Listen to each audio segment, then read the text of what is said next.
आज या व्यासपीठावरती या देशाचं सर्वोच्च नेतृत्व, लोकनेते, पद्मविभूषण खासदार आदरणीय शरदचंद्रजी पवार साहेब उपस्थित आहेत। मला असं वाटतं की आपण सर्वांनी जोरदार टाळ्यांनी त्यांचं स्वागत करावं, जोरदार टाळ्यांनी स्वागत करा। प्रांताध्यक्ष शशिकांतजी शिंदे साहेब, राष्ट्रवादीचे लोकप्रिय नेते जयंतजी पाटील साहेब, पुरोगामी महाराष्ट्र नेते जितेंद्र आव्हाड साहेब, ज्येष्ठ नेते बाबू देशमुख साहेब, सर्वच व्यासपीठ त्या ठिकाणी, अमोलदादा आहेत, अमर काळे साहेब, सर्वच व्यासपीठ त्या ठिकाणी।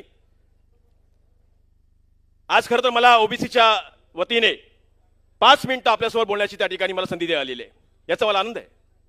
पण यापेक्षा जास्त मला या गोष्टीचा अभिमान वाटतो की मी राष्ट्रवादी काँग्रेस शरदचंद्र पवार पक्षाचा एक ओबीसीचा प्रतिनिधी म्हणून आपल्यासोबत 5 मिनिटं बोलतोय। याला देखील एक कारण आहे,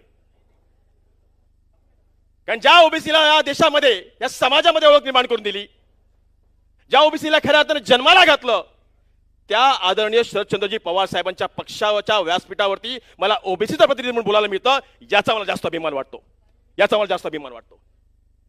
खरं तर आपण सर्वांनी आज या 5 मिनिटांमध्ये थोडीशी पार्श्वभूमी समजून घेतली पाहिजे। मुळात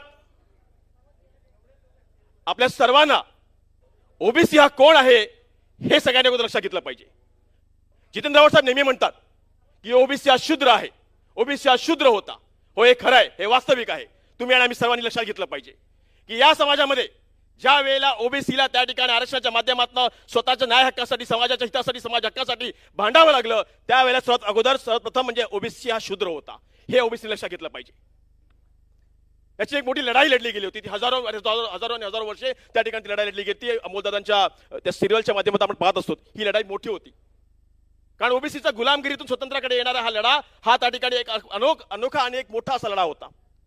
पण या सगळ्या गोष्टी होत असताना फार प्रामुख्याने आपण काही गोष्टी लक्ष दिलं पाहिजे की याची पहिली लढाई जी सुरू झाली ती 1873 मध्ये, ज्या वेळेला सत्यशोधक समाजाची स्थापना झाली होती, क्रांतिसूर्य महात्मा ज्योतिबा फुले यांच्याकडनं खऱ्या अर्थाने ओबीसीला त्याच्या गळ्यातलं मडकं आणि कमरेची झाडू बाजूला काढून ठेवण्याचं त्या ठिकाणी त्या सत्यशोधक समाजाच्या माध्यमातून हा लढा सुरू झाला होता 1873 मध्ये। याचा दुसरा टप्पा होता 1902, ज्यावेळेला राजर्षी शाहू महाराजांनी ओबीसीना प्रशासनामध्ये आणि शिक्षणामध्ये समान हक्क मिळावा म्हणून आरक्षणाच्या माध्यमातून एक संधी उपलब्ध करून दिली होती। हा दुसरा टप्पा होता। आणि तिसरा टप्पा होता 1930 मध्ये, ज्या वेळेला डॉक्टर बाबासाहेब आंबेडकरांनी अदर बॅकवर्ड क्लास ओबीसी याला मेहबूबाई एका कायद्याच्या रूपामध्ये, कायद्याच्या मसुद्यामध्ये आणण्याचा त्या ठिकाणी प्रयत्न केला आणि त्या ठिकाणी घटनेमध्ये 340 हे कलम लागू करून दिलं, ज्याच्या माध्यमातून मागासवर्गीयांना त्या ठिकाणी आरक्षणाचा मार्ग मोकळा झाला। पण या सगळ्या गोष्टी होत असताना मित्रांनो, तुम्ही आणि आम्ही लक्षात ठेवलं पाहिजे की हा लढा छोटा लढा नव्हता। या सगळ्या गोष्टी होत असताना 1947 नंतर 1993 पर्यंत जवळजवळ 43 ते 53 वर्ष ओबीसीने लढावं लागलं होतं त्यांच्या न्याय हक्कासाठी, आरक्षणासाठी। जवळजवळ 43 ते 53 वर्ष हा ओबीसी लढा होता स्वतःच्या सामाजिक हक्कासाठी, गळ्यातलं मडकं बाजूला काढण्यासाठी, कमरेची झाडू बाजूला काढण्यासाठी।